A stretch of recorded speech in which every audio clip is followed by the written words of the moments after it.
What is this secret to happiness called purpose? And what if we haven't found it yet? Hi, I'm Anika, and this is episode 34 of Rewrite Your Story. In today's episode, I'm going to be talking about what is purpose? Why is it so important? And why do so many of us struggle to find it?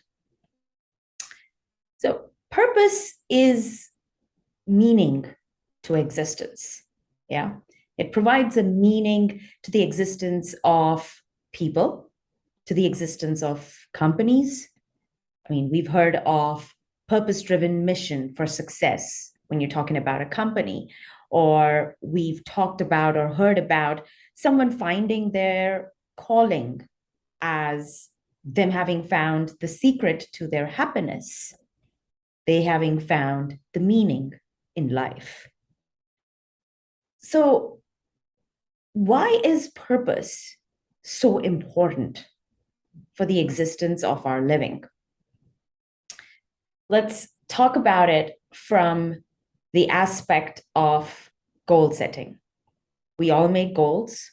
We all have certain tasks to be done in order to achieve a goal that we've set for ourselves.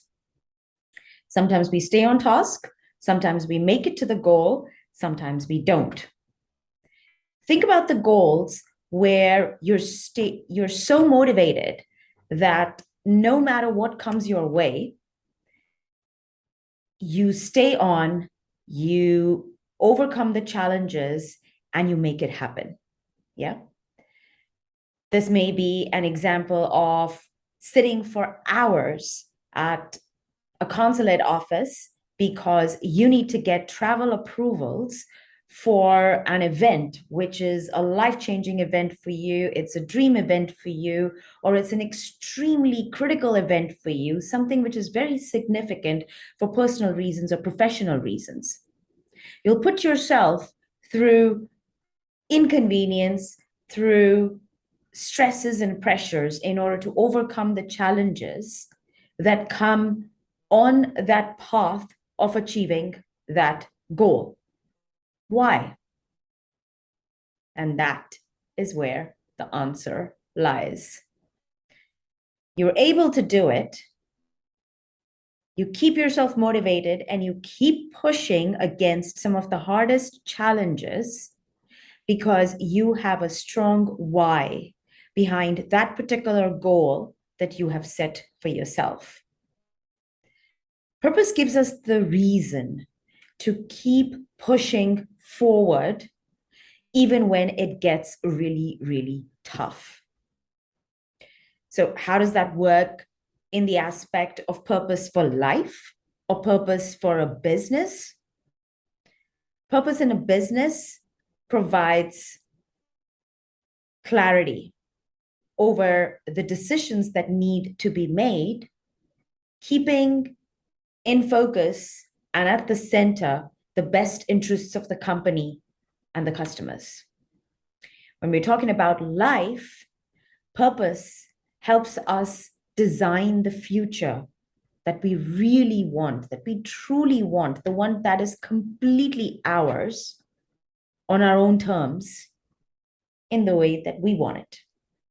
Yeah. So not something that we settle for, something that we really want and we make it happen. So purpose is definitely something that should be on your bucket list for life. Why do so many of us struggle with finding it? Contrary to popular belief, life is not a rat race for survival. Survival is not a strong why. It is not a long-term motivation.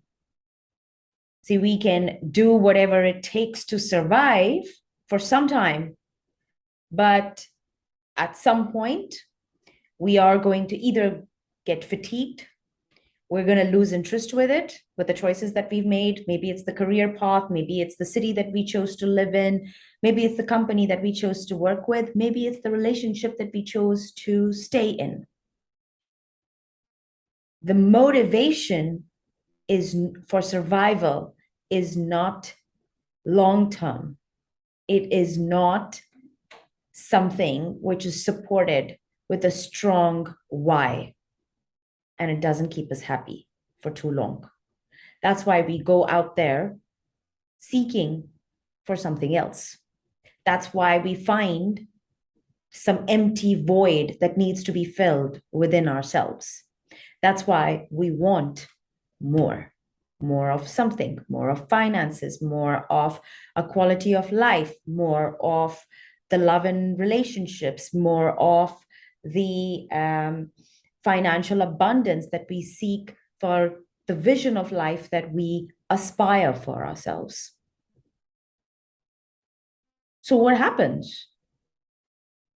What happens is that for most of us, through the education and the social systems that we grow up in, we get equipped with tools for survival, but we don't really have many tools to thrive. In order for us to uplift ourselves from just being in a state of survival to pushing and moving forward to a state of happiness, one that gives us a life that is thriving, not just surviving, we're going to need to make some upgrades. We're going to need to make some upgrades to that toolkit that we have for survival. It's only good for survival. We have to make some changes to it so that it can perform better and give us the life that we can thrive in. These are the tools that help us build the life that we want. The tools around our career, the tools around our financial understanding, the tools around our relationships. It makes up who we are and also who we want to be. It has the tools for the life that we have built for ourselves so far. And we need to upgrade those tools in order to build the life that we want for ourselves for tomorrow. But we don't know which tool needs to be upgraded and how much. What would you do if it was really a toolkit that needed an upgrade? You'd probably do some research first. You'd either go to the market or you'd go online or you'd check in with your friends to try and understand what sort of upgrades you could do on this, right? The same way, when we're talking about upgrading our toolkit for life, we need to do a bit of research into ourselves. We need to understand what is it that we need to change within ourselves. There's a lot that we don't know about ourselves. And finding our purpose, finding our calling, finding those tools that are meant to build the best suited and ideal path for our success, they lie within our true identity, which gets buried somewhere under the layers of the various identities that we adopt along our path of living. Identities of being a child, of being a sibling, of being a student, of being an employee or a manager, of being a parent, of being a partner. There are all these roles and identities that we have adopted, which have created belief systems for us. These belief systems influence the way that we think. And that drives the way that we react and respond, the way that we think about things, the way that we have opinions, the way that even our interests, our likes, and our dislikes get shaped. Not all of these belief systems are in our best interests. See, some of these belief systems get shaped because of our understanding of a situation in a time which either may have had no relevance to what transpired for us in life later on, but it may have limited us from some critical beliefs that have governed some major decisions in our life. With having a conflict between the belief systems that are working for us and the belief systems that are limiting us, our true identity gets lost somewhere. And we need to kind of dig it out of us. In order to do that digging, we have to do some search within. Yeah. Now, I'm not talking about going ethereal.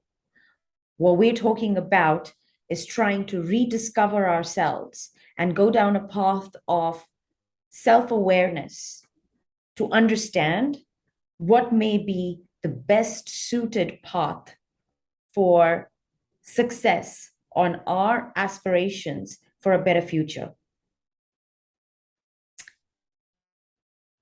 What happens with not addressing this conflict and letting our belief systems govern our world, we can overlook opportunities that truly may be meant for us because we may believe that they're not for us.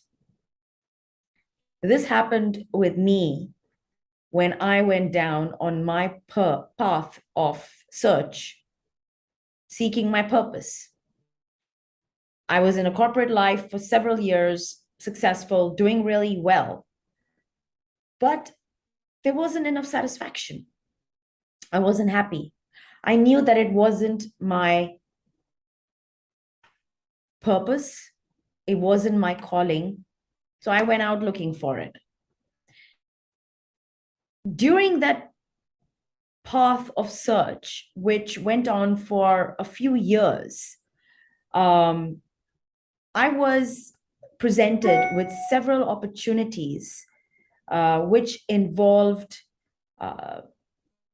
sharing learnings and supporting others on transformation of some kind.